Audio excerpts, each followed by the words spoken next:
नमस्ते दोस्तों।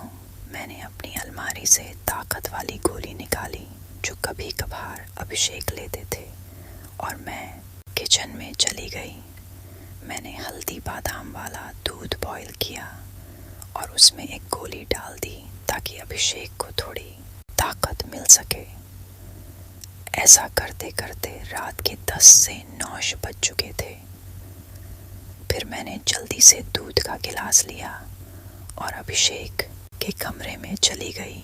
अभिषेक बड़े ध्यान से मेरा इंतज़ार कर रहे थे। जैसे ही मैं अंदर आई, अभिषेक खड़े हो गए और मुझे देखने लगे। जब वह कुछ नहीं बोला तो मैंने ही पूछ लिया, ऐसे क्या देख रहे हो? बताओ मैं कैसी लग रही हूँ? संग अभिषेक ने संकोच में कहा, मौसी मन तो ऐसा कर रहा है कि आपको अभी खा जाऊं। मैंने हंसते हुए उसे दूध का गिलास पकड़ा दिया और कहा, मुझे खाने की ज़रूरत नहीं है, बस तुम इसे पी लो। अभिषेक ने जल्दी से गिलास पकड़ा और एक सांस में दूध पी गया। दूध पीते ही मेरी हाय हाय दोस्तों। तो चलिए आपको जल्दी से शुरू से कहानी सुनाती हूँ। मेरा नाम दीपिका है। मेरी उम्र 28 साल है, लेकिन मेरा दिल हमेशा युवा रहता है और मेरी हाइट लगभग 5 फीट 3 इंच की ऊंचाई के साथ जब मैं साड़ी पहनती हूँ तो जैसे सब कुछ ठहर जाता है। मेरी सुंदर रंगत पर जब सूरज की किरण पड़ती है तो लगता है मानो मैं एक चांदनी रात में घूम रही हूँ। अब बात करते हैं मेरे एज 22 साल के भतीजे की जो मेरा हो गया है। उसकी मासूमियत और उत्साह ने मेरे मन में एक हलचल सी मचा है। जब वो मेरी तरफ देखता है तो उसकी आंखों में वो खास चमक होती है, जैसे वो किसी खूबसूरत ख्वाब को देख रहा हो। कभी वो मुझसे कहता है, मौसी आज आप सच में बहुत सुंदर लग रही हैं। इसलिए मेरे पति कभी कभी दिन में ही मेरा पूजन कर देते हैं। हम शहर में रहते हैं क्योंकि मेरे पति सरकारी नौकरी करते हैं। मेरी एक बेटी भी है, इसलिए दूध की थैलियाँ भी पड़ी हैं। मैं अपने पति का आशीर्वाद समझकर रोज लेती थी। भले ही हमारी शादी को 9 साल हो चुके थे, लेकिन मेरे पति अभी तक मुझे अच्छा प्यार करते थे। वैसे आमतौर पर उसका का रंग काला ही होता है, लेकिन मैं बहुत साफ सफाई रखती थी और कभी कभार मेकअप भी कर लिया करती थी। पहले महीने कुछ ऐसा हुआ जिसका हमें बिल्कुल अंदाज़ा नहीं था। शाम को मेरे पति साहिल घर आ रहे थे। उनके किसी दोस्त की बर्थडे पार्टी थी, इसीलिए दोस्तों ने उन्हें थोड़ी पिला दी थी और वह बाइक से घर लौट रहे नहा थे। आते वक्त उनका एक्सीडेंट हो गया। इस हादसे में उनके एक पैर में फ्रैक्चर हो गया और डॉक्टर ने कहा कि सही होने में कम से कम 6 से 9 महीने लगेंगे। यह सुनकर मेरा मन टूट गया। साहिल का दर्द भले ही शारीरिक था, लेकिन मेरे मन में एक गहरी चिंता का सागर उमड़ आया। जब मैंने उन्हें अस्पताल में देखा, उनकी आंखों में दर्द का साया था। मैंने तुरंत उनके पास जाकर उनका हाथ थाम लिया। इसी वजह से मेरी दीदी और मेरा भतीजा, लेकिन अभिषेक उन्हें संभालने के लिए आए थे। मेरे जीजा जी और दीदी तो वापस चले गए, लेकिन अभिषेक ने साहिल को यहाँ रुकने के लिए कह दिया क्योंकि वह ठीक से खड़े भी नहीं हो पा रहे थे। मुझे ही बाजार से सामान लाने और बाहर के काम करने पड़ते थे। इसीलिए मैंने अपनी बहन को कहकर अभिषेक को कुछ दिन रुकने के लिए बोल दिया। अभिषेक मान गया और बहुत खुश हो गया। अभिषेक मेरे कान तक ही आता था। शरीर भी ठीक ठाक था और रंग भी सामान्य था। अभिषेक ज़्यादा बिगड़े किस्म का लड़का नहीं लग रहा था और मैं भी खुश थी कि कोई तो आया जो मेरी मेरी मदद कर सके। आज अभिषेक मुझसे थोड़ा थोड़ा शर्मा रहा था, क्योंकि वह शादी के बाद मुझसे पहली बार मिला था। कल रात को जब मैं साहिल को खाना खिला रही थी, तब अभिषेक भी हमारे पास बैठा था। फिर अभिषेक अपने कमरे में जाकर समय पर सो गया था। साहिल के चेहरे पर थोड़ी राहत थी, लेकिन वह अभी भी दर्द में था। तभी मेरी अंदर की भावनाएं बाहर निकल पड़ी। मैंने साहिल के पास बैठकर कहा, वह भी क्या दिन थे जब आप रोजाना भूत मारा करते थे साहिल। यह सुनकर मुस्कुराने लगे। क्या हो गया मेरी रानी? नला, आज तो पूरी मजे में लग रही हो। मैंने कहा, नहीं जी, आपको तो मजाक लग रहा है, और इधर मेरी बुरी हालत हो रखा है। सच बताओ तो इसने मेरा बुरा हाल कर के दिया है। मेरे पति बोले, मैं तुम्हारा दर्द समझता हूँ दीपिका, मेरा भी बहुत मन करता है, लेकिन क्या करूं, मैं तो ठीक से खड़ा भी नहीं हो सकता। बस थोड़े दिन और निकाल दो, फिर देखना मैं इस भूत का क्या हाल करता हूँ। तभी मैंने कहा, थोड़े दिन नहीं, पूरे छुप महीने बाकी है प्लास्टर उतरने में, और मेरा तो 1 महीने में ही यह हाल हो गया। पता नहीं आगे के दिन कैसे कटेंगे। मेरे पति मेरी उदासी दूर करने के लिए बोले, चलो वो, नहीं तो कम से दूध ही पिला। 2 डॉक्टर ने भी कहा है।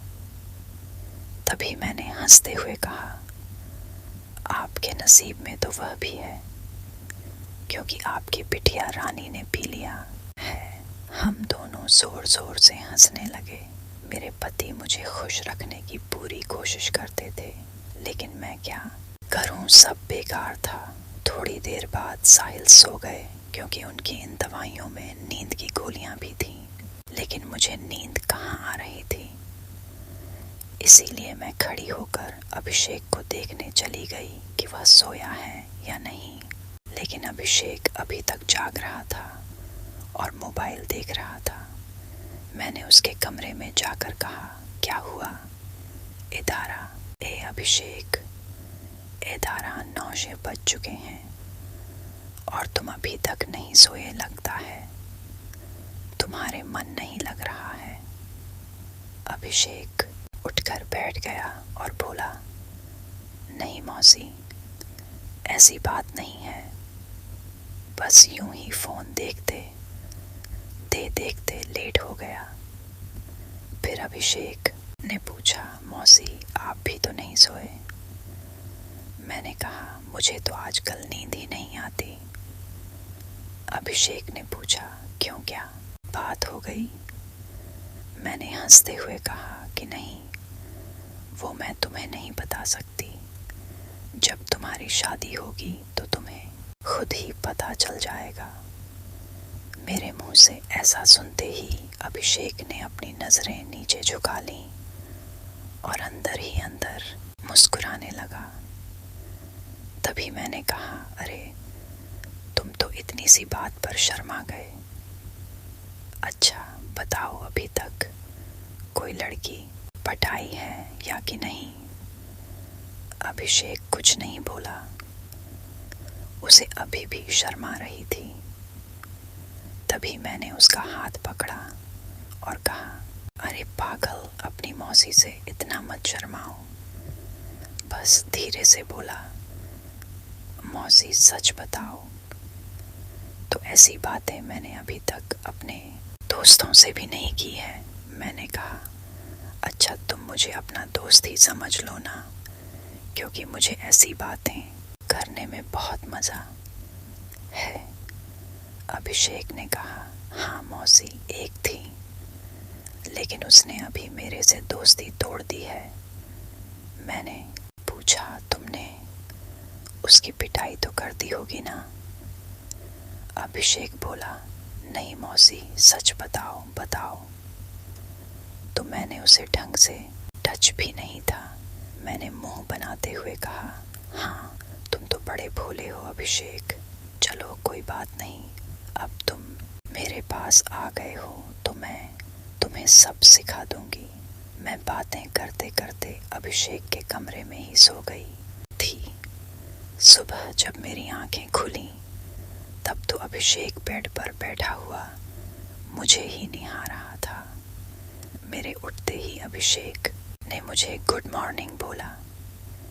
जब मैंने पूछा क्या देख रहे हो, क्या तो वो बोला, मौसी आप सच में बहुत खूबसूरत हो। मैंने मुस्कुराते हुए बोली, अच्छा तो अब तुम सुबह सुबह खूबसूरती का नज़ारा ले रहे हो और रात को तो बड़े शर्मा रहे थे।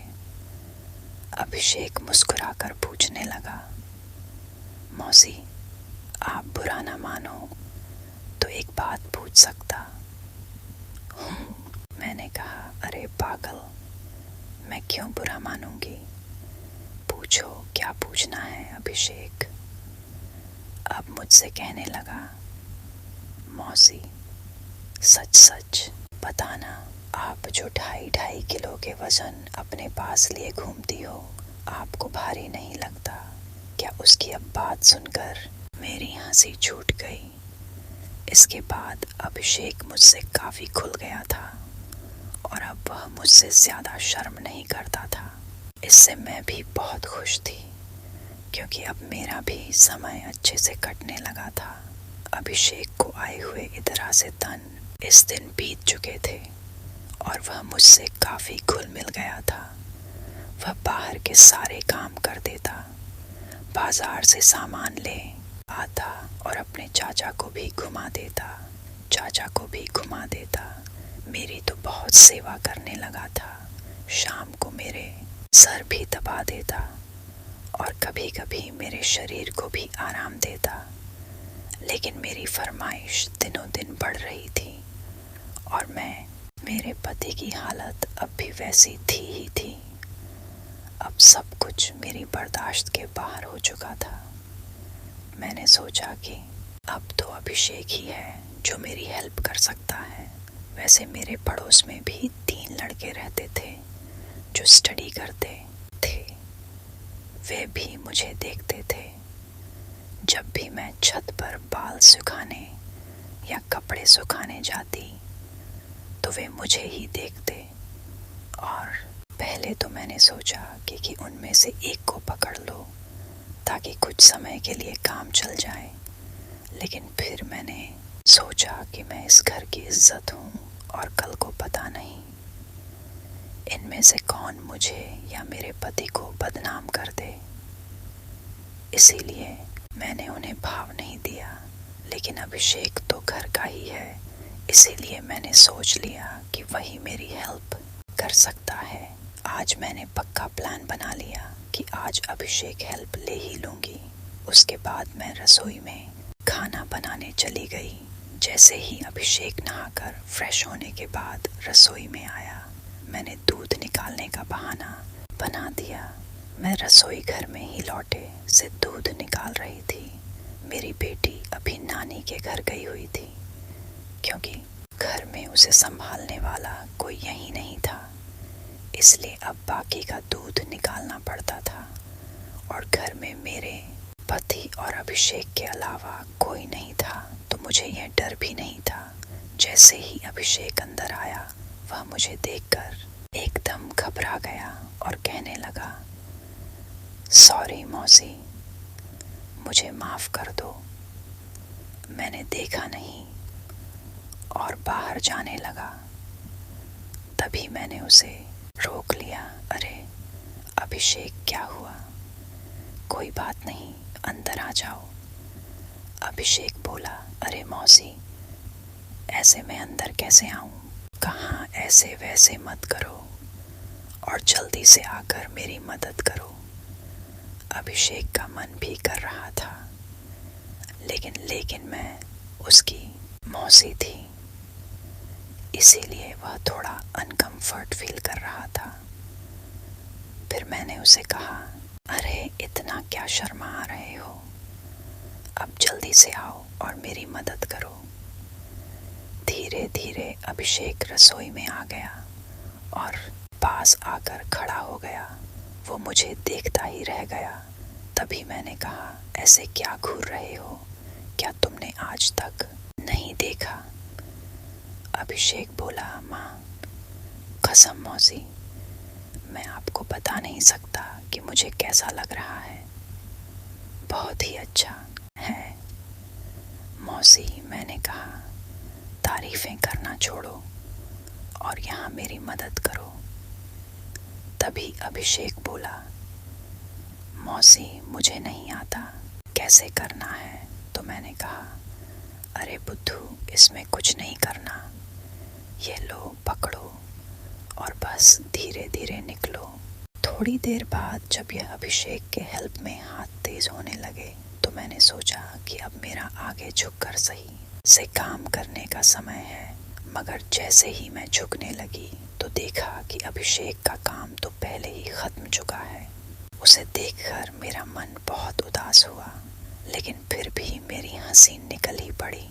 मैंने नाराजगी से अभिषेक को मारते हुए कहा, यह क्या किया पागल, तुमने तो शुरू होने से पहले ही खत्म